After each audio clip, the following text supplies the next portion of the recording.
Gero here for Umbra Games, bringing you the Umbra Games 2016 year in review. My personal goal for 2016 was to finish an average of one game that I'd never finished before per week, mainly to stay consistent on a video review release schedule, but also because I have way too many games in my collection I haven't played. I actually went 10 above that goal with 62 finishes. Now as we move through this video, I'll provide links to all the review videos I have, which there are for everything except the 3DS games, as I still don't have a good way to record gameplay, and Rocket League because, let's face it just would have been a highlight reel anyway. Keep in mind this is games I completed in 2016, not necessarily games released in 2016. I kinda play what I want when I want because, hey, it's my channel. I began using hashtag Objective Review this year on Twitter for my posts because I try and provide reviews with the facts, not angry or gimmicky or fanboy bias, letting you decide for yourself what to think about a game. But I did get pressured to provide review scores because, let's be honest, we all love ranking things and some of us are obsessed with quantitative data. But please keep in mind, anytime you put a score on a game, it's going to be subjective. Also, I use a true 1 to 100 scale, with 50 being an average game. If you don't agree with the score I've given, check out the video for my qualitative analysis and post comments below them. Let's start some discussions. Now, let's begin. A subscriber liked the way I handled average and good games, but wanted to see how I had reviewed bad ones. Her recommendation was Ride to Hell Retribution. It's probably no surprise to anyone it's at the bottom of my list, as we follow Jake seeking revenge for the death of his brother in a glitch-filled, ridiculous motorcycle romp that tried to incorporate way too many things, got cancelled, and then got forced to be released in this terrible state. An Atlas-published side-scrolling beat-em-up with RPG mechanics and multiple characters and weapons, in Nakota Princess you change rails to fight on 3 different planes, and each character has special moves executed with button combinations. The story is told through anime-style cutscenes too. All these things sound great, but it ended up being a bit of a grindfest, and finding one move that worked all the time, in what turned out to be a monotonous 4-hour campaign. Another beat-em-up, Zombie Vikings, was a bit more solid, featuring multiplayer co-op and a mildly humorous story of 4 Vikings raised from the dead to retrieve Odin's missing eye from the mischievous Loki. Some parts felt a little rough, and the game started to feel really long, but if you're looking for a modern take on some old-school beat-em-up action, well, there's probably still some better choices out there.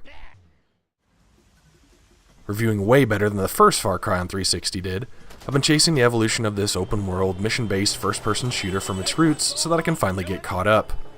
In this entry, you're a mercenary dropped in Africa to stop an arms dealer, but quickly get in over your head.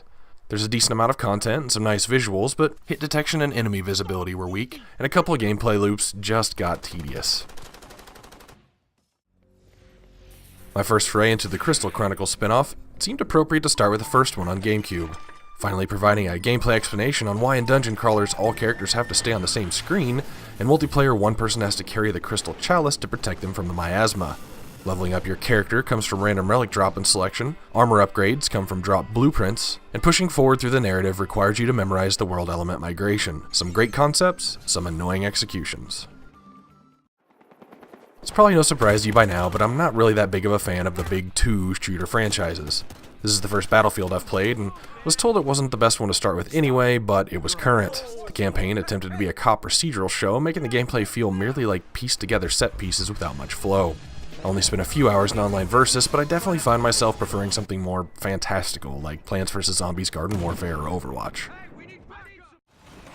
A reboot of the ancient 4-player classic, going simply by the name Gauntlet, we're given up to 4-player online co-op, sending you and your friends hacking and slashing down into the depths of the gauntlet. Each character has noticeably different powers and abilities this time around, offering a bit more in gameplay options. The campaign is about 5 hours or so, but the level design formula starts to get a bit tiresome before it's over. If you took the NES game Jackal and mixed it with the old Strike Helicopter series, gave it multiplayer online co-op, and added a role-playing leveling system and unique vehicles, you'd end up with Renegade Ops. Unfortunately, the game wasn't without a few glitches, forcing some complete level restarts, and it could have used a bit more challenge as well, but the good times completely even out the bad ones, making it a solidly average game. Anytime developers start using Chrono Trigger as a marketing catchphrase, you can expect the hype train, and unfortunately with Am Setsuna that reigned true. I mean, that's a pretty high bar to hit for a new studio, even if you do have some industry veterans in your ranks. Set completely in a snowy tundra, this turn-based Japanese RPG featured a lot of mechanics of past greats, but felt like they were just there to be there with little heart behind them. And speaking of the Strike series, I remember renting the other 2 Strikes on Super Nintendo, but never playing Desert Strike. Featuring a 4-level campaign with some crazy difficulty spikes, this isometric combat helicopter simulator has you raiding bunkers, freeing hostages, and destroying radio towers and satellite trucks, all to stop the madman, Middle Eastern dictator General Mubaba in all of his 16-bit glory. I've lately been into collecting physical PS4 copies of titles that weren't originally published as such, especially via limited run games. Thomas Was Alone was one such title that exists on nearly every platform out there. The game tells a witty tale of rogue AI born in a system and trying to get free while featuring puzzle platforming with a unique soundtrack for the player. There's a few hours of content here, but a little more challenge would have been appreciated. Really wasn't sure what the Solace project was when I dove into this requested review, and it turned out to be half survival, half modern day Myst or Riven. You're marooned on an alien world and must control your exposure to the elements and your food and water intake, all while solving mysteries of the civilization that was here before you. The Solace project combines some great moments of tension with a lot of walking. Another victim of the hype train, we were told so many things about No Man's Sky during its development. We all had our hopes way up, only to be pretty disappointed in the end. The infinite planet algorithm and the ability to name everything you discover for everyone to see is impressive, but if you can't fly to the middle of it all without the game crashing, then what good does it do you? There are multiple patches and updates coming to give players more things to do, but the state of the game at launch left a lot to be desired. Magica 2 brings the return of the wizards in this isometric adventure where you cast spells by pressing buttons of corresponding elements to mix and match them, and then choose the matter of projection, be it beam, shield, or area of effect. The game shines the brightest with co-op, as you have to be careful how your lightning mixes with your friend's water, and friendly fire is often imminent. A bit too straightforward in level design makes this game feel like an isometric shooter more than an RPG dungeon crawler. You know, most movie games end up being terrible, usually because they end up being this nonsensical, repetitious money grab. Oddly enough, in X-Men Origins Wolverine's case, it's the movie and plot parts of this game that bring it down, where the gameplay with combos and visceral Wolverine combat actually makes it pretty great. Still find it odd we don't have a truly good Wolverine game, because Logan lends himself nicely to this action-adventure, God of War, Devil May Cry style game very well. Actually quite the opposite of the Wolverine issue. The Deadpool game was absolutely hilarious. It had multiple cameos, great gags, but the hack-and-slash combat and advancement system just started to feel too repetitive too quickly. The environments also got a bit stale as well. But true to the character and further supported by the release of the movie in 2016, it was definitely worth a playthrough and has been remastered for the current generation systems. A Kickstarter campaign for the spiritual successor to Mega Man, created by the father of Mega Man himself, Mighty No. 9 is another hype train victim of fans expecting modernization and advancement of the oft-repeated formula, only to pretty much receive the oft-repeated formula. Not bad by definition though, Mighty No. 9 gives us some old-school jumping and shooting gameplay through a 2.5-dimensional world taking down robot bosses to absorb their unique powers to turn against the others. With the sequel allegedly on the horizon, it was time to revisit the agents of Crackdown for their second attempt at bringing peace to Pacific City, this time facing a mutant threat. But it's nothing the superpowered cops can't handle in this orb collection simulator, as they punch, shoot, and explode their way, nobody drives, to saving the world. The multiplayer online co-op still worked as of this year, and just adds that special something to the experience. The sequel to River City Ransom I've been waiting for 25 years finally arrived in River City Tokyo Rumble, but unfortunately went the handheld route. Alex returns as Kukiro as he and his group of AI-controlled buddies stop an alliance of gangs trying to take over Tokyo. Abilities gained from books are back, but food only replenishes stamina and willpower this time around, swapping for a leveling system where experience is gained from eliminating hoodlums and completing quests through the new job system. The game just left me wanting more, on a bigger scale, and on a home console. The sequel to Lara Croft and the Guardian of Light, this dungeon-crawling take of the famous archaeologist features 4-player co-op this time in Lara Croft and the Temple of Osiris. There are 2 duplicated sets of abilities, but puzzles change based on how many players you have. The challenges and collectibles in each level return, and this time the crew is putting together pieces of the Egyptian god Osiris with a navigable world hub complete with optional dungeons. A first-person running simulator, Mirror's Edge puts you in the boots of Courier of Faith in a dystopian, very clean world, where information is suppressed and the population monitored. The first of the first-person parkour games, you can actually complete the entire game without taking a life, using Faith's agility and nimbleness, striking knockout blows from shadows, which really is the preferred way to play this game because combat just disrupts her flow. An open-world mission-based progression game in Hong Kong, Sleeping Dogs offers dozens of hours of content, even more so in this definitive edition. Most combat takes place using martial arts, and new moves can be learned and abilities upgraded through 3 different skill trees. There are tons of vehicles, several outfits, and a lot of varied mission goals that make this game stand apart from others in the genre. Part Oregon Trail, part Choose Your Own Adventure, and part tactical RPG battle game, the Banner Saga follows a Viking-like tribe's journey to stop a rising evil and several miscellaneous quarrels along the way. Choices have consequences, some not as readily apparent as others, but most will come back at some point to bite you. There are some interesting rules on the battlefield that keep you on your toes as you try and quell the dredge armies and ultimately save the world. Square Enix has made some pretty interesting moves in the last couple years, blending their high-profile RPG intellectual properties with some other popular formulas. One such hybrid produced Final Fantasy Explorers on 3DS, combining Monster Hunter principles with the world of Final Fantasy. Unfortunately, they didn't quite nail the magic that Monster Hunter brings. Quest content got old quickly, and everything just started to feel grindy way too quickly. The online multiplayer of up to 4 explorers helped, but wasn't enough to lift this title above the crowd. I wasn't really sure what to expect when I started Undertale, though many spoke of its influences from the SNES classic Earthbound, which is really high up in my book. What we got was an interesting adventure into a crazy world with bizarre characters where once again you can complete the entire game without killing a thing, and just by dodging attacks via minigame and choosing the right dialogue options for the creatures you're confronted with. Humorous and heartwarming, the game leaned more towards an adventure title than a JRPG, but was an interesting experience no matter how you slice it. Another game I'd been meaning to get to for years, I opted for the HD version of Beyond Good and Evil with 360 backwards compatibility on Xbox One and was pleasantly surprised. I never knew the game had an open world with collectibles as you guide Jade into uncovering conspiracies about the war that's plaguing the planet. Armed with her camera and her bow staff for combat and disc shooting for stealth sections, Jade navigates factories and labs with the help of some interesting friends and cohorts in her mission of freedom. Oh, Halo. It's been years since I've taken a romp through a Halo. With the Master Chief Collection on Xbox One, I figured it's finally time I get through the series. The Anniversary Edition lets you press the menu button to switch between the old assets and new in real time, which is a feature I think all of these remakes should offer. I've never personally been a huge Halo fan, but we have Bungie to thank for pushing first-person shooters on consoles, even if they did borrow heavily from Half-Life and Ringworld to do so. 2D puzzle platformer Inside is a quasi-sequel to Limbo, featuring similar minimalistic art styles with what I'm sure is some kind of deeper meaning or message we were supposed to glean as we guide a young boy through some gruesome circumstances and traps to solve the mystery of an oppressed society. Quality reigns over quantity as the whole experience can be completed in a couple to few hours. While not boasting the terms remake or HD, this Resident Evil 5 benefited from some upgraded textures and includes the DLC that was released for the game last generation. The ability to play 2-player co-op has further moved this game from the survival horror side and onto the shooter, but ammo conservation and jump scares are still around in abundance. Unfortunately, so are the nonsensical QuickTime events that trigger unexpectedly in cutscenes.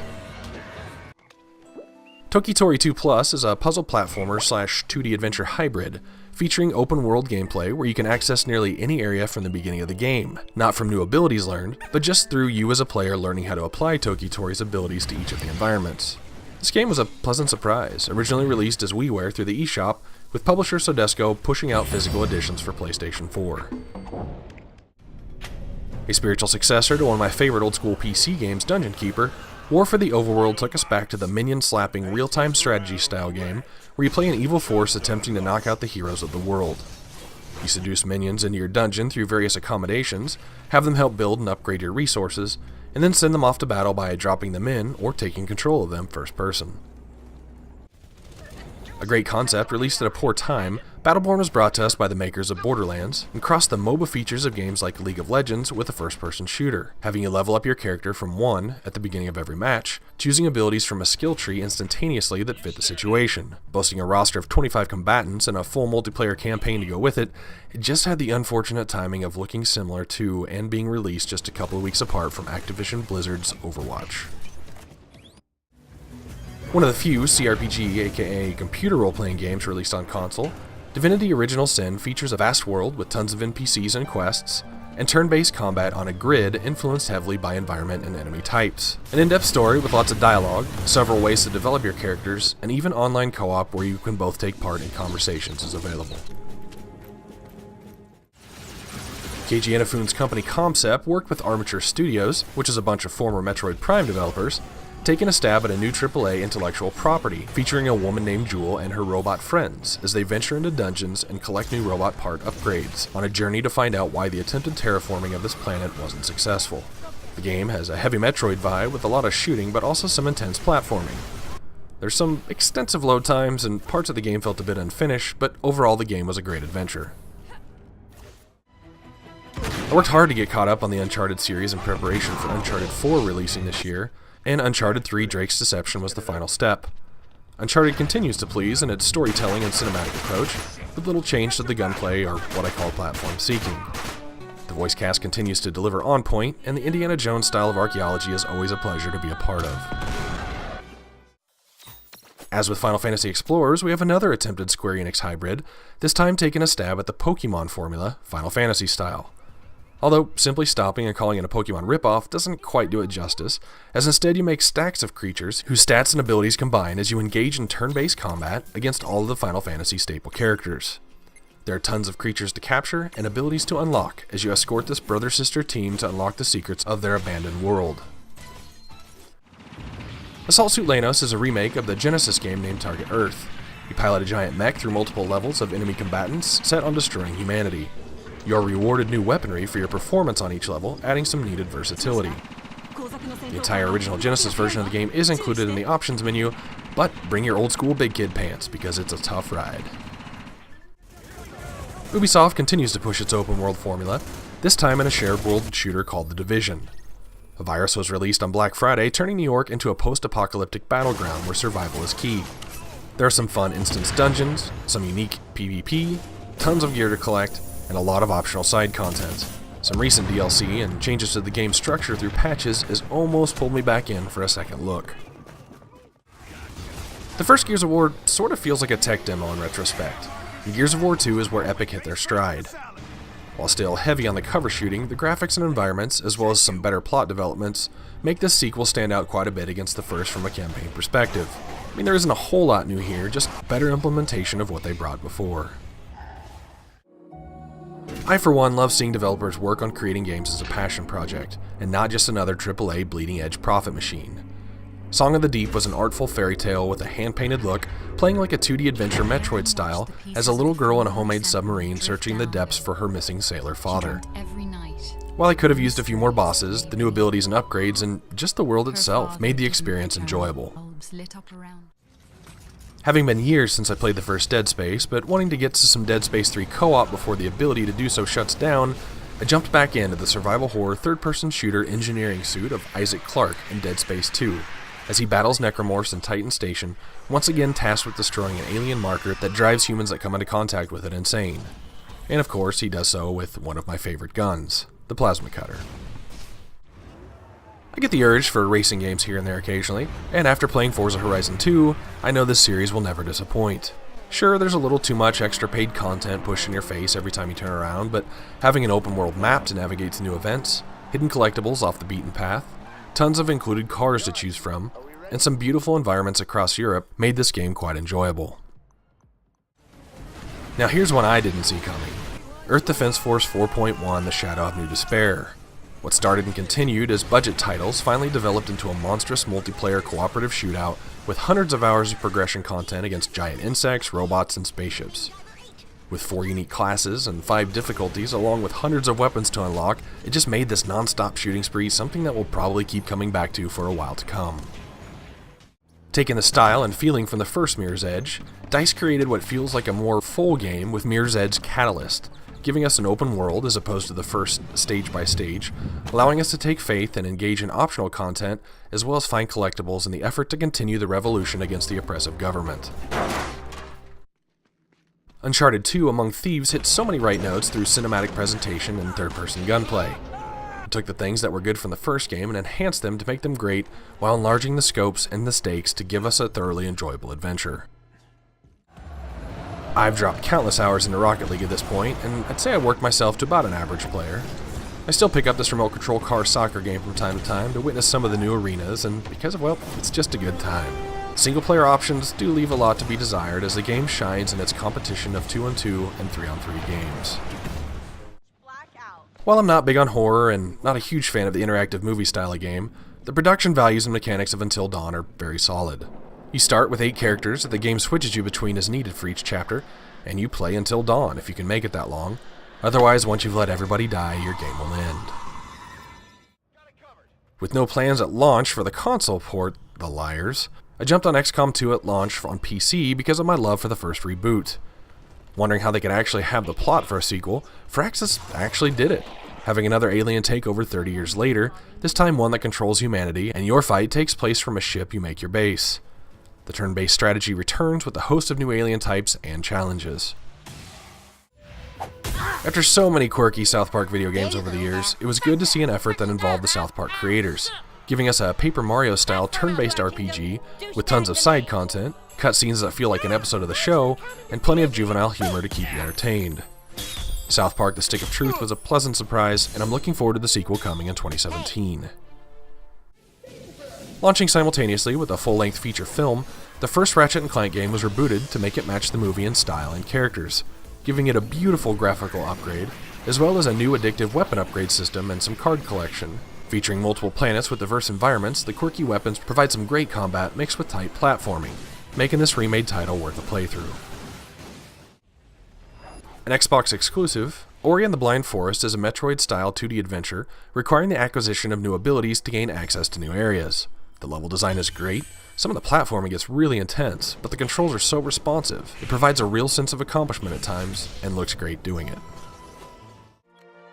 The third Square Enix experimental formula I played this year, this time we're looking at Minecraft inspiration, as you set out in this action RPG Dragon Quest Builders to gather materials to rebuild towns as the people have forgotten how to create. At first, resetting after each environment each chapter felt like a mistake, but each new area offered new materials and blueprints, keeping the game fresh for its duration.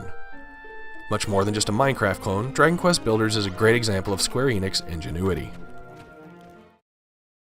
If you know me, you know I'm not one that likes the click-click-click interface of a lot of computer dungeon crawlers. But even I can analyze and admit when a game does it right. Path of Exile is that game. It keeps that Diablo 2 feeling, but extends the game so much further by offering new challenges, seasons, and upgrades and changes to skills constantly. While definitely not my kind of game, it is a good one. After a 10-year development cycle, we finally received Final Fantasy XV, and it was definitely a step in the right direction for the core single-player series. The game features beautiful environments, a stylish combat system, and a story that, combined with the Blu-ray release of the Kingsglaive movie, has some real weight to it, and characters you can sympathize with. While the side content can get a bit repetitive, there's plenty of it, and while not quite the 100+ hours they were promising, there's a lot of fun to be had here. Odin Sphere does some of the best storytelling I've seen from a video game. You actually play the game from 5 different characters' diverse viewpoints, all on different sides of a mounting war with figures from Norse mythology. Sprites are all very traditional fantasy in appearance in the typical Vanillaware style. The game plays like a 2D beat-em-up, complete with character leveling, new abilities, and an alchemy system. The PS2 version had some very near game-breaking slowdown issues, but the new version released on PS3 and PS4 have cleaned that out. When we heard about a Shin Megami Tensei and Fire Emblem crossover, I highly doubt anyone expected it to be a journey following Japanese teens trying to make it in the world of glamour and fame. Nor would we expect it to be so good. Each of the playable characters is connected to another being through their skills as artists, and each of these beings belongs to a Fire Emblem class. Tokyo Mirage Sessions #FE features strategic turn-based combat and a lengthy campaign that somehow always remained engrossing. It does seem unfair that HD remakes get to the top of the charts, but The Legend of Zelda Twilight Princess HD on Wii U is one that absolutely deserves it. This is probably one of my personal favorites of the 3D Zelda games, as it took the core concepts from the Nintendo 64 era and polished them, giving a big world with some great dungeon puzzles and bosses. There's quite a bit of hidden side content and minigames for extra power-ups and fun, and a slightly less traditional plot, more than just Zelda being kidnapped. I am a Souls fan, as no game has quite yet mastered that feeling Dark Souls can deliver. Dark Souls 2, while I see it as slightly easier, takes that same no tutorial, figure everything out yourself world, where you're constantly aware of the fragility of your character as you attempt to overcome evil 10 times your size. Now, some rules have changed from the first, like enemies stop appearing after you've killed them so many times, but make no mistake, this game will still destroy you. And we'll just keep going with it. Bloodborne, from the same creator, takes that Souls feeling and makes it faster paced, with the inability to block and an emphasis on the dodge roll. Swap out the traditional dark fantasy and shift it to the Victorian era with a few more disturbing themes, and you have Bloodborne. From Software has really hit their stride in hardening and perfecting their ultra-hard adventure formula. Well, I finally finished Kirby's Dream Course after all these years. While the game is simple in appearance, easy to learn, and slightly more difficult to master, it accomplishes exactly what it sets out to do. A solid, creative take on a mini-golf formula, allowing Kirby to absorb enemy skills and apply them to the courses, 8 in all. There's even a few multiplayer courses for some versus matches. Allegedly our final installment in the Nathan Drake series of Uncharted, A Thief's End boasts some amazing visuals and carries on the cinematic masterpiece that we've come to expect from Naughty Dog. Taking us all over the world as we follow Drake and Sully's adventures one last time, we also catch glimpses of Drake's life outside of adventuring, adding a dose of realism to these characters that we've grown to love. And finally, Doom. Usually I have to have something special to make a run-of-the-mill first-person shooter stand out to me, and it worked in several special somethings. From the finishing moves to the well-paced action to exploration and collectibles, Doom has it all and performs solidly. Include a map editor and an ever-growing multiplayer online versus mode, and you have the recipe for a nearly perfect game. If you haven't played it yet, do yourself a favor. Well, there we go, another year, another 62 games finished. Thank you to all my subscribers and viewers. This was my first full year of reviews, and it was an extreme pleasure. If you actually made it through all this video and enjoyed it, hit that subscribe button to keep up with me as we venture into a new year, or follow me on Twitter at Umbra Games. Send me some requests, start some discussions, but most importantly, play some games. Here's to 2017. This is Gero for Umbra Games. Thanks for watching.